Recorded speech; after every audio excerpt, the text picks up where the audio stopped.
Do you want to start by saying a couple of words, or do you just want to jump into it? What did you want to do? Yeah, I think that's a great start. Before we jump into anything else, I just want to say that I'm very grateful that I got to do this book, and I'm excited to see what is gonna become of it. And I believe that this book is for every immigrant who's ever felt that this country misunderstood them.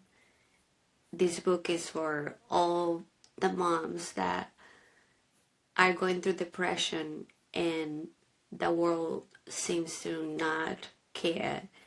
This book is for the parents who have sacrificed everything to give their kids a better life. This book is for everyone who hates immigrants, especially I would say. And I want to highlight that when we were writing this book, we were thinking of you. We were thinking of you and the many different ways that we survive in this country and nobody seems to understand. And I'm just grateful that I get to be here and that I get to share my story with you guys. And yeah, that's what I wanted to say. Uh, that's wonderful. Let me ask you a. We wrote this book while a different president was in charge, Mm-hmm. and then we finished editing this book before the election in 2024, and now this book is coming out. About 6 months into the second Trump administration. I Yeah. guess I'm curious for you, but so many of the events, sorry, so many events happened, during Trump, right? The first administration of Trump. Um, I can kind of think of like the middle chunk of the book is during that time. Mm-hmm. Do you have a sense of what's changed for you in the time from finishing writing the book and editing the book and now? Well, that's a great question. I do believe that, and you have known me for many years now, and for years I've been concerned about the fact that I knew this was going to happen when it comes to the president who is our current president being power again. I knew that was going to happen, and I knew that, and I was nervous about it for years, and you know that, and you and I had many conversations where we discuss how both parties work in the same when it comes to immigration. They they are pretty much the same, and that's what we used to think. That's what we used to think, that he's always gonna come back. I always knew that the president was going to be in power again. But what we are seeing now is something that I was not prepared for. And even though that I was aware that this would happen at some extent, I never thought it would be this bad and it would be this violent. So when you ask me what has changed, Yeah. I think I'm more terrified than I ever been, and then I was prepared for, which is even more scary. And I think people believe this is okay. Well, we're talking about deportations. I do not believe we're talking about deportations. I do not believe that this is going to be what we think it is. This is not going to be mass deportations at all. We're talking about heavier things, and I don't want to go into it because I don't think we have enough time for it. But I think what has changed is that I'm now more terrified, and I'm now more terrified even because of the work you and I do. And I'm concerned about my constitutional rights, and I'm concerned about free speech, and about people, and I'm concerned about immigrants, I'm concerned about children, I'm concerned about women, and I don't I don't know where to put all this grief that I feel every day, to be honest with you. I always knew it was gonna be bad, just not to this level. Great. Great. Nice, nice, Well, happy. did we have to start so heavy? We probably don't have to start that heavy. Well, maybe I think we should maybe jump into the writing of the book then. So let me ask just let me ask one question that might be heavy, but you might take it in a different direction. And that is, we spent several years writing this book and thinking about this book and now sharing it with people. What was the hardest part of the writing process? Writing it with you. Just kidding. Great. I was not paying attention, I'm sorry. No, actually, I would say that writing a book with you was the easiest part.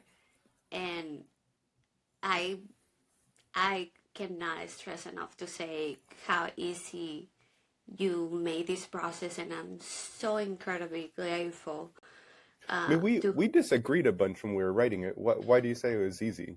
Yeah, I mean, we fight all the time and we argue about everything, and but the fact that, and I'm glad that you asked me that, and because I do believe whenever I was able to show up 2%, you showed up 98%, and that's in a period of my life. This book was written in a period of my life where I was barely, still am, barely surviving, because of health issues and other things that people are going to find out once they read it. I'm not going to tell them all. But I'm so thankful that I had you in this process, because you have written 10 million books. You are an incredible professor. The compassion that you carry, I admire that so much. And I have learned so much from you, not only because you're a professor and incredibly smart, but in a lot of different areas that I didn't think research could make me a better person. Mm-hmm. And why am I getting all emotional thinking about it? You're supposed to say what was hard about writing the book. This is you Yeah, can. but this is my honest answer. Um, that was the easier part, to do it with you, even though that we argue a lot. The hardest part was the incredibly, incredibly private. I'm so private. People don't know my business. But most of my best friends didn't even know that I was writing a book until we had a book contract. That's just who I am. People don't know who I'm dating. People don't know what I'm doing with my life. And writing this book is a huge sacrifice for me, because this is pretty much having like a diary. Like, hey, everybody, come see this. That is embarrassing, painful, and all of those things. But it's also liberating. Mm-hmm. So I just want to say that I coming to understand and having peace, also that having your truth out is also liberating. Um, but the hardest part, I would say, letting people see the parts of me that I don't even like. Yeah. Um, Do you have an yeah. example? I mean, without without saying the whole book. Like, are there parts that are like that make you the most nervous for the world to read about you? Talking about my family, I think they didn't choose to do that. And that was very painful. And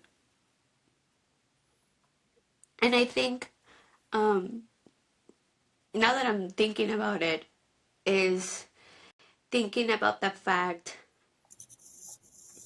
something that I think is the hardest part is having a realization with the world and this country is at this moment is, it's so hard to think that how urgent the book is. And I I I don't have the words to say it. And look at me, why am I crying already? It's, I think that's the hardest part. This book shouldn't exist. This book shouldn't have to be necessary, but it is. And the fact that you and I are right in this moment, it breaks my heart, because I wish we were writing another type of book, but this is a book that this country needs. This is a book that the world needs. And I hope it's worth it. I hope he finds a way to make the world a better place. What would make it worth it, right? So I guess I'm curious. You put your heart into this book. You revealed details about yourself that you wouldn't want to, but you did anyways. If you were to look back 2 weeks, 5 years, 10 years, what would have made all of this effort worth it? Sometimes I think about the fact that people would misunderstand us regardless if you show them the data, if you show them research, if you show them science and the reality of things, people might change their mind. But the truth is that that's not what it is. Sometimes it's a hard posture in people that it's very difficult to change. But I often think, if one person from whatever number gets to read the book, if one person finds light, finds inspiration to live differently, to live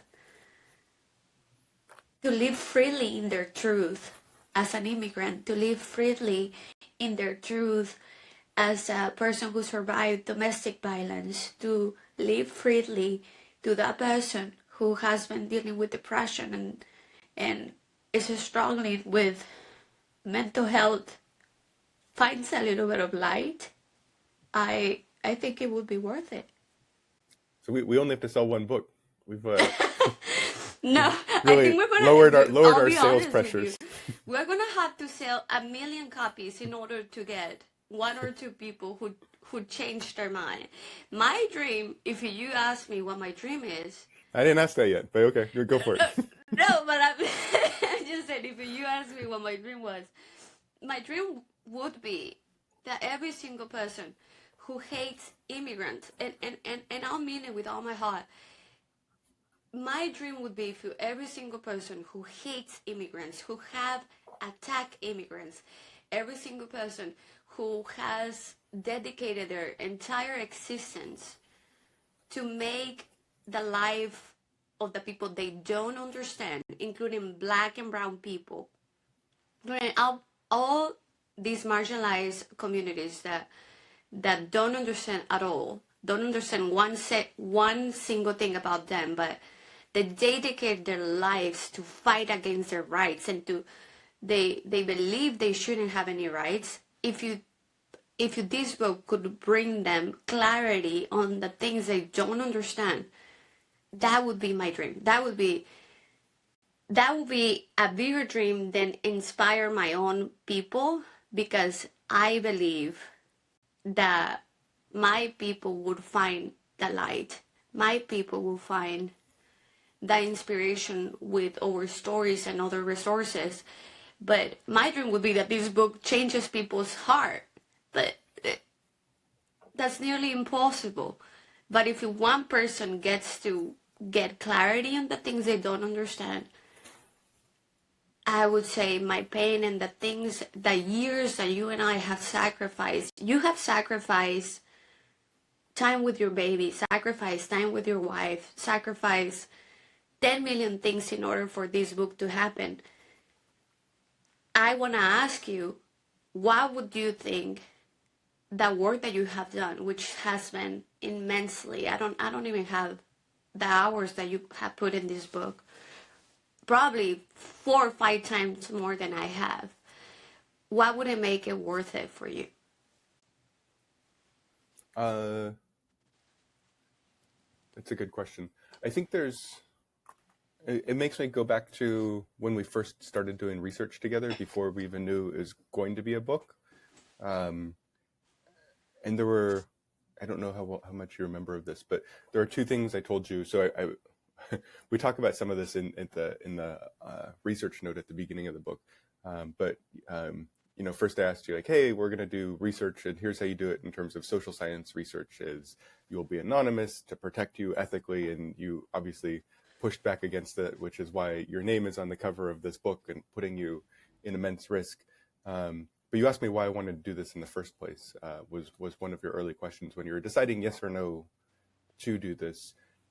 And there were two things that I said is that one, I want to change how we do research, that oftentimes I think we do research that is extractive in a community. People fly in to, ethnographers refer to this as like a drive-by ethnography. I'll kind of sweep by the corner of an impoverished community and tell stories of how awful it is for people, and then publish it and become famous and get tenure.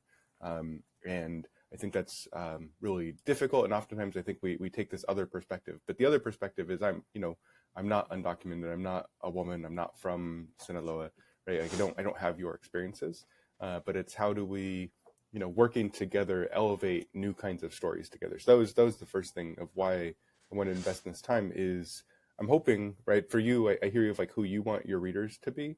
I would add to that, I want a bunch of nerdy future researchers and future professors and current professors to read this book and think about the ways our methodologies have done harm over time and transform those. But I also want to make sure that we're doing research that leaves a net positive at the end, right? That so much of the way that we try to quote unquote compensate individuals is through payment. And I hope you are able to make some money off of this book. Like I hope there's a financial part of this, but I also hope that that you've benefited from this research that we've done together through ways that aren't just about financial benefit. And I don't know, right? Like we'll have to see, right? I think part of this is, as you know, me second guessing was the effort that we put into this worth, particularly the risk that you're facing right now. Like I don't know. Like as you look back on it, I think you're putting a good face on how difficult the circumstances are. But would you, if you knew where the world would be right now, would you still write this book?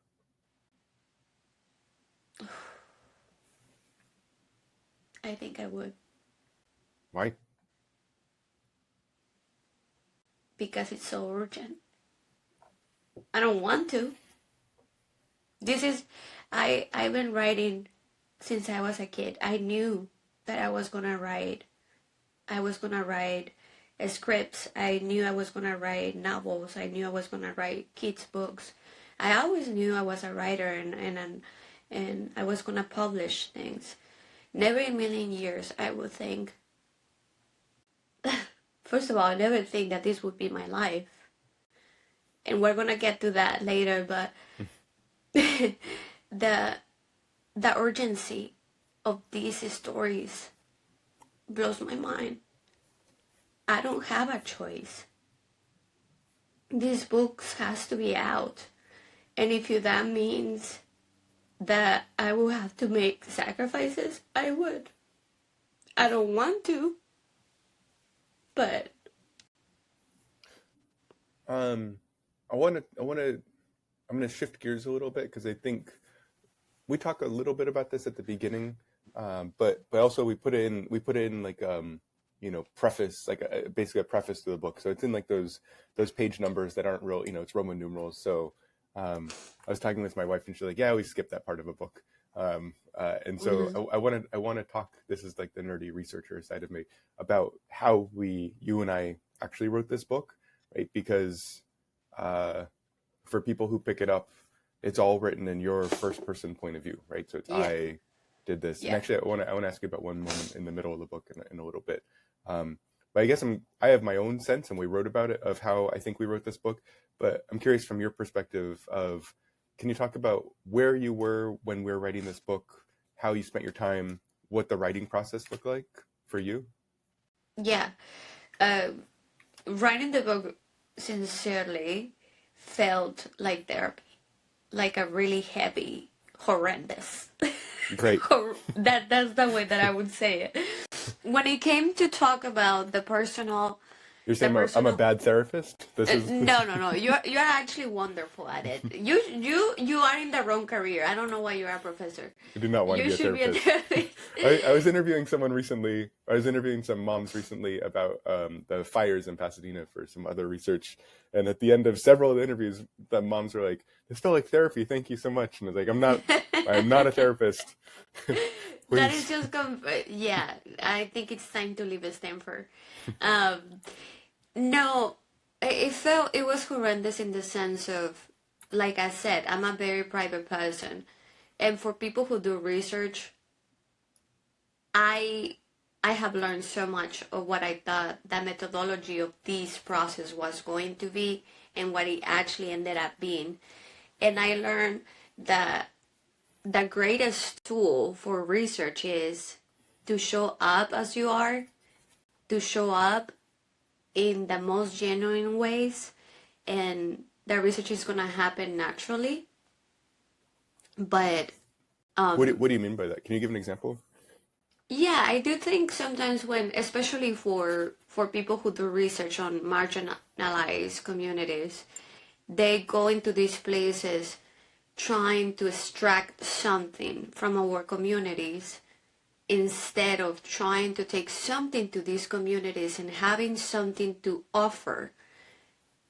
It's like sometimes it feels like in the past I had people come to me before and trying to do a certain type of work, and I always felt that they wanna extract something from me and erase me completely. And with you, it was different because there was a partnership. You and I cannot stress enough to say how much you have given of you to this project. You always offer something in return, so I never felt that you were extracting those things for your own personal agenda, but for something bigger than that. So I think when I was writing the book, it was a process of a combination of therapy and like, and you know this, I had so many nightmares when we were writing this. I had panic attacks. I dealt with depression, and on top of that I was very sick. So a lot of times what people won't be able to see in the book probably is that a lot of times I was in the ER sending you voicemails and sending you recordings and saying like, this is the way I'm feeling, and I'm in the ER and they don't want to take me in. And even though that it was a nightmare and it was like a movie that I don't, something that I don't want people to go through ever, I'm very thankful that I got to see that for my own self, because even though that I'm a person who grew up with parents who taught me absolutely everything about compassion and understanding people's lives and struggles, I consider myself an empath, and even though I am, I never understood the things that I have to see for myself, and that's why I do believe that the book is so important. I'm grateful that I saw what I saw, because I wouldn't believe it otherwise. Mm-hmm. And when we were writing the book, the process was very messy because I was barely surviving. And this is what I mean, that you always showed up. When I showed up 5%, you had to show up 95% for me and for this book, because you understood what this was about, We never knew. We always knew it was going to be bad. It was going to get bad for immigrants. We never knew to what extent. And so we always took it seriously, but it was very messy. Sometimes it was voice recording, sometimes it was an email, sometimes it was a text, sometimes it was a call, sometimes it was me writing on a paper and You're saying sending like the you a different photo. pieces that like you're saying like these are all the pieces that became the book essentially. These are all the pieces that became the book. Yeah. What do you mean? Sorry, I know what you mean, but for people who are listening, what do you the sending the photo part? Can you say what you mean by that?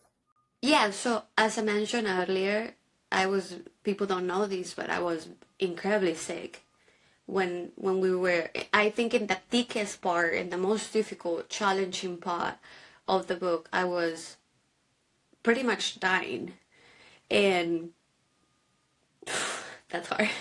Um, and you were very patient when it came to the way that we will find any way to make this work. And you told me, like, if you ever have an idea what you want to say in the book but don't have the energy and don't have the capacity, send me a recording from your phone, and then I'll translate it and I'll do it all. And this is why I'm saying, like, this book was written in tears, was written in blood. And a lot of that blood comes from you.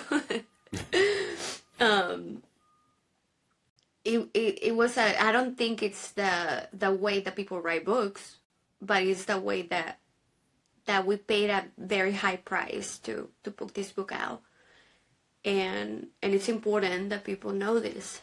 Well, let me ask that, right? So we talked to lots of people. You talked to lots of people who want to write books. I talked to professors and researchers who always want to write a book. And in some ways, I think every book has its own journey. But for all of the people who are like, I want to write a book, and they now see, to your point of being a private person, they see you as like, you wrote a book and here it is, and like you look fine on social media. Like you don't look like a person who's sick or that really struggled with writing a book. It's like you're gone for a little bit and now here's a book. You're clearly saying it's not that easy. What kind of advice would you have around book writing or around being a writer in general? Well, first of all, I have to be honest. I don't think everyone is gonna get as lucky as I did, and let me clarify that I am not lucky, and you're gonna find out in the book. Let me just say that. But I do think I found so much grace because I had you, and you were there.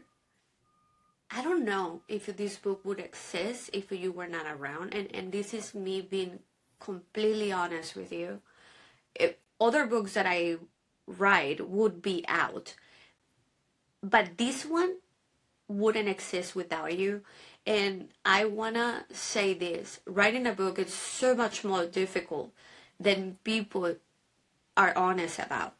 Writing a book is very difficult, but it's worth if you understand your mission, if you understand what is that thing that makes you wake up and you know that this is your calling, this is who you are, and you have no choice but pursue that. You have to go through the process. It's a process of a lot of no's, it's a process of a lot of sacrifices, but it's necessary that you walk in that path, and whatever sacrifices you have to do will pay off at some point if you understand what you're doing this for, right? Yeah, when it comes to the sacrifices and the hard things that we have to go through as writers, as publishers, as authors, you are a Stanford professor, Yeah. and I often wonder, are you concerned with the current climate that we're living in? Are you concerned? How is this book going to impact your life in negative or positive ways? Yeah. Uh, things are things are as you mentioned, things are horrendous, I think, in your life. And as someone who is a U.S. citizen born in San Diego, California, and living in the liberal haven of California. I should be fine, and yet I am worried um, for both what's happening to attack on universities and higher education. I'm worried about what's happening to my students. I'm worried what's happening to you and to the immigrant community that you and I have been trying to work alongside and for several years now. But I think this is a pretty scary time in terms of intellectualism and the ways that we count what counts as data and the narratives we tell about how people learn, right? So the things that are central to my own work. There's pragmatic pieces to that, right? So I have like these big, theoretical concerns that I can write about and just be grumpy about, but none of those actually change the day-to-day lives of people. The things I'm more worried about are, the safety for example, I've removed your contact information from various apps on my laptop and on my computer, or on my laptop and on my cell phone, in case those are subpoenaed by the federal government for your safety, right? Like there's ways to think through, to make sure that my my relationship with you doesn't end up causing you harm, right? Those are and having to do that with people that we work with for La Cuenta, for some of my students, right? So there's ways to think through both the safety of others and yeah, there is a part of me that several years ago when I was still a professor in Colorado, I'd written about board games and race and gender and got a bunch of really angry gaming people during the Gamergate movement to attack me. So I got like some death threats for a little while that were probably substantial, but not, I'm still here. You got stuck writing with me.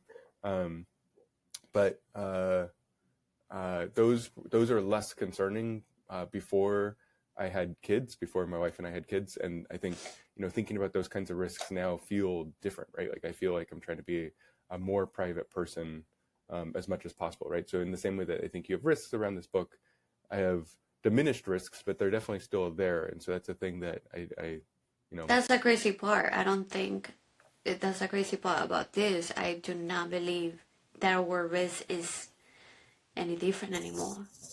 I think It that's used right. to I be. mean, and part of this makes me think about allyship and like who are the so part of us sharing out this book and your name on it is if something were to happen, is there a community that would show up?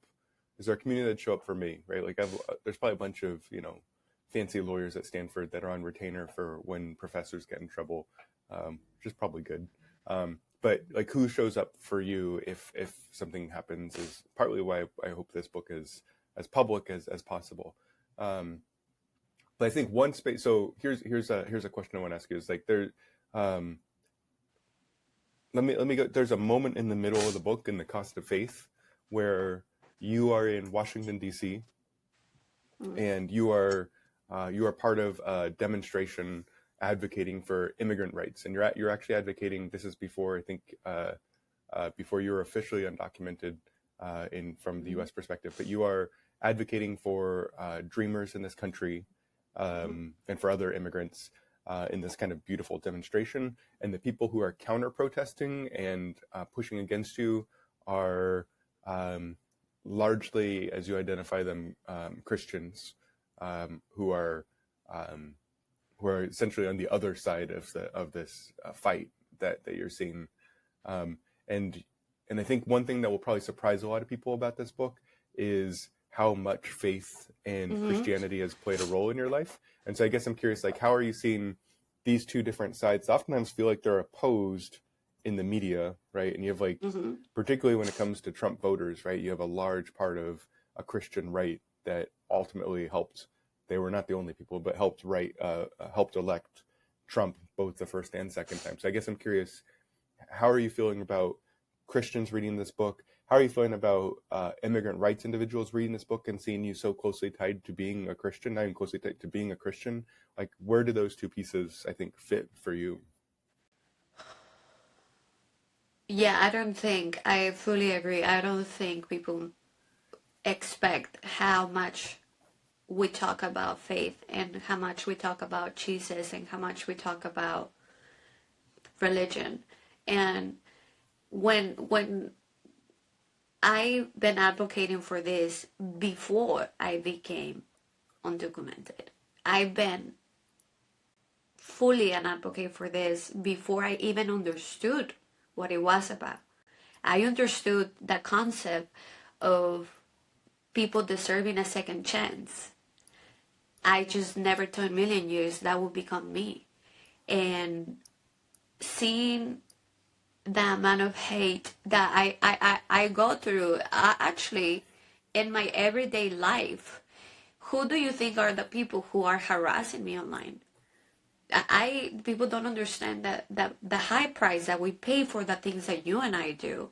Wait, And who are you saying the people are who harass you online? You're saying, is there like a particular group? when yeah, there's a particular group that breaks my heart to say this openly and publicly to say this, but Christians are the people who are harassing me with not understanding the fact that they just see, oh, she's undocumented, that's the reason why. uh, she's an angry liberal. I wish I could read the things that they say, because they say some atrocities that I don't even quite understand where they come from. And when I go to their pages, it's always like, oh, I can do everything through Christ and like all these things. And I got to understand what Christian nationalism is because I saw it. And I think Washington was my one of my first experiences where I was like, how. And at that time, I think I was still in Bible college. I was still in Bible college. I was not undocumented, and I was marching with DACA recipients, and it was very shocking for me to understand that they have completely misunderstood the Bible, misunderstood what God and Jesus' teachings were about compassion, about inclusiveness, about love, what they have done, and how Christian nationalism has taken over this country. And it's heartbreaking, concerning, and I do think the book, people do not expect to see my opinion and the things that Jesus came to earth to teach in the book, because people are thinking, oh, and I think, and I wanted to ask you, what do you think are the misconceptions that people are going to have about this book?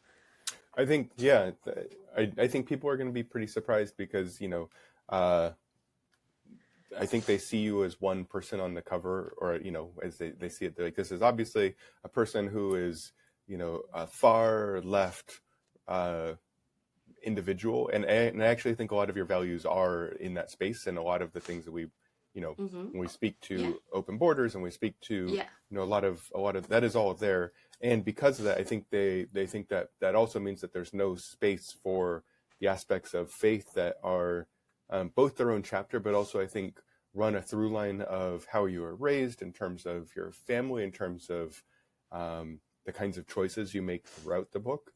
That faith is and Christianity in particular are deeply a part of this, right? And I think that was probably the most that I had to learn to write this with you, were some of the like I actually read parts of the Bible that I hadn't done since literature class in college. Read lots of books on evangelical Christianity just to understand kind of some of the places that that your own experiences came from.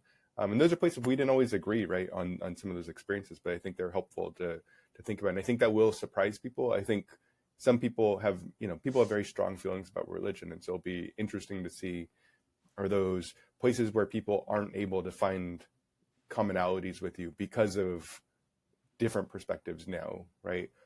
And on the side of the left, and for, the Christian right, who oftentimes are the people who harass you, who do us harm, do the community harm, can they see themselves in this book, and is this a book that can change their mind, is I think the other side of it. And I don't Yeah. know, like, I'm hopeful about it. I want to ask you some rapid fire questions because we're running out of time. And so like 1 or 2 sentence answers if you have them. So this book's called The Cost of Being Undocumented. It is your experience. It is ongoing. It is an incomplete book because we're still talking today. But I guess I'm curious, why don't you, I'm asking this for other people because I know the answer, but why don't you just fix your status and why didn't you just come here the right way? I did come the right way, though. I did. Okay. I did, but life happened. And great question. For whoever is watching this flash news, there's absolutely no way. Okay? There's absolutely no way, except for something that people might be familiar with, which is through marriage or because of it's a UV visa. Is that what it's called? But the possibilities for somebody to get documented in this country are nearly impossible. Are you married now? You're gonna have to read the book to find out. Was your family a part of the cartel? You're gonna have to read the book. If this book were a movie, who would be the main actors? Joey and Estella. I'm just kidding. Nice. Who would be the main actors? Yeah. It would have to be me, unfortunately. People are going to have to deal with you. Yes. And then maybe one last question, which is maybe slightly harder, right? But our book has 10 different costs that you've experienced from being labeled undocumented in this country, from time to health to mental health to labor, right? Like different costs, faith.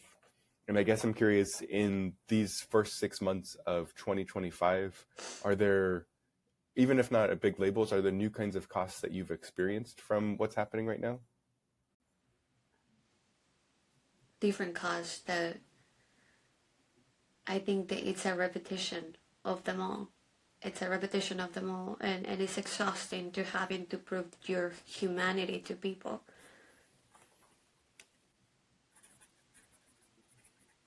Thanks. I think trying to prove our humanity and like get rid of the number narrative is exhausting. I think that I would count that as a cause. Is there anything else you want to say before Yeah. we end our conversation today? I do, and I'll try to be quick. I could pick what people would pick and take out of the book, I would say that I want people to understand that tragedy can hit you at any time. And I know that because my life wasn't what it is now. And never in a million years I would imagine that I would go through the things I did. And I had a wish for people to take something out of this book would be that we are deserving of second chances. Who gets to decide who doesn't? Who gets to decide who deserves a better life? Who gets to decide who deserves to be safe? And that's my bigger desire, is that people understand how fragile life is. And tragedy can hit you at any second of your life. And I don't think we are prepared for it. Because if we were, we would treat people differently. But we don't. Thank you. Thank you.